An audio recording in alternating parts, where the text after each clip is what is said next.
I do think it is important when we talk about Julian Assange to remind the world that the actions for which he was indicted and for which he has now pled guilty are actions that put the lives of our partners, our allies, and our diplomats at risk, especially those who work in dangerous places like Afghanistan and Iraq. This was some years ago now, almost 15 years ago, so I think the world has forgotten much of it. But if you recall, when WikiLeaks first disseminated and published State Department documents, State Department cables, they did so without redacting names. They just threw them out there for the world to see. And so the documents they published gave identifying information of individuals who were in contact with the State Department. That included opposition leaders, human rights activists around the world, whose positions were put in some danger because of their public disclosure. It also chilled the ability of American personnel to build relationships and have frank conversations with them. And at the time, those of you who covered the State Department at the time will probably remember that in the days leading up to that release, the State Department really had to scramble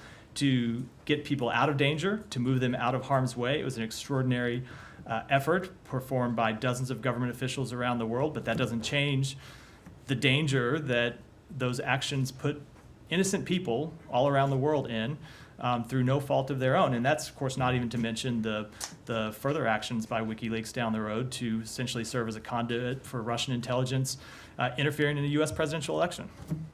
Given officials in the Biden administration have said, once... As it pertains to involvement of the State Department, I can tell you it was very limited only in the last few days. This was a matter that was handled by the Justice Department through law enforcement channels. There was some small coordination role between our embassy and the Australian government just in the past few days, but this was, other than that, a law enforcement matter handled through law enforcement channels.